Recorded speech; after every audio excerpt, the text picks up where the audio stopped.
They say every family has a favorite child. I just never thought they'd make it so obvious.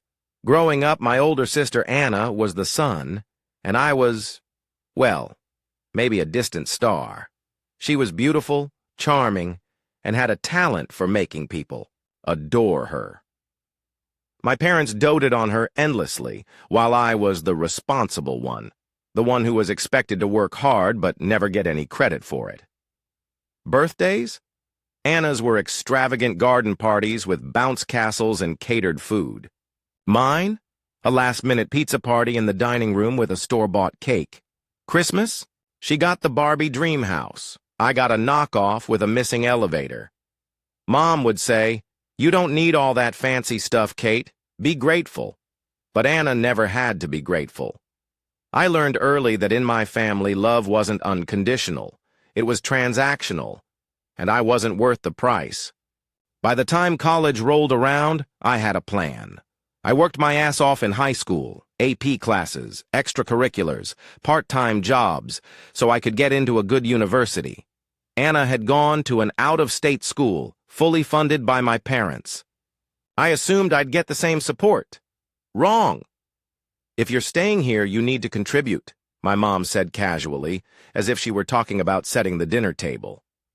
Anna had lived in a brand-new dorm, her tuition, books, and expenses, all paid for. Me? I was charged $400 a month to live at home, rent, electricity, groceries. I worked a minimum wage job at a bookstore, barely scraping by. I skipped meals, bought secondhand textbooks, and made instant noodles a dietary staple. I once overheard Mom telling a friend on the phone, "We don't want Anna to struggle. College is hard enough." I stood in the kitchen, clutching a cup of cheap ramen, wondering why my struggle didn't count. After college, I moved out as soon as I could, renting a tiny, overpriced apartment.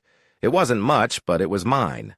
Anna, meanwhile, married Josh, a man who had a new job every 6 months and no financial stability. My parents adored him. They bailed them out constantly, buying them a new car, babysitting every weekend, and handing over money whenever Anna complained about expenses. I stopped asking for help. Instead, I worked, saved, and dreamed of the day I could buy a house. My house. And finally, after years of saving, I was ready. But I didn't tell my family. Not because I wanted to keep it a secret, but because I knew what would happen. They would make it about Anna. And sure enough, when my coworker Lisa let it slip, the nightmare began. Mom called me that night, her voice unnaturally cheerful. "Kate, why didn't you tell us you were looking for a house?" My stomach twisted. "Oh, I'm just browsing," I lied. "Well, Anna and I have been talking, and we have some great ideas for you." Dread settled in. "You'll need something big enough for everyone," she continued. "At least 4 bedrooms. For the kids, of course." "What kids?" "Anna's. And a big backyard. And wouldn't it be so nice to live close to her?" Every day after that, my phone flooded with links to absurdly large homes. 5 bedrooms, pools, 3-car garages. This one has a basement. Josh could have a man cave. The kids would love this yard. Look, a guest room for Mom and Dad. Not one house was picked for me. So I stopped responding, and I quietly moved forward with my own plan. I found the perfect house, a 2-bedroom cottage, small but warm, peaceful, and most importantly, mine. I bought it without telling them. Then Mom invited me to dinner. I arrived, already knowing what was coming. Anna was practically glowing. "Kate, we found the perfect house for you." Mom nodded eagerly. 5 bedrooms, close to Anna, good schools. I set my fork down. I already bought a house. Silence. Mom's face flushed. Anna looked stunned, like I had just told her I'd burned her childhood diary. "A cottage?" she sputtered. "How are we supposed to fit in a cottage?" "You're not," I said. Mom's voice wavered. "Kate, how could you make such a big decision without consulting us?" "You mean without consulting Anna?" I shot back.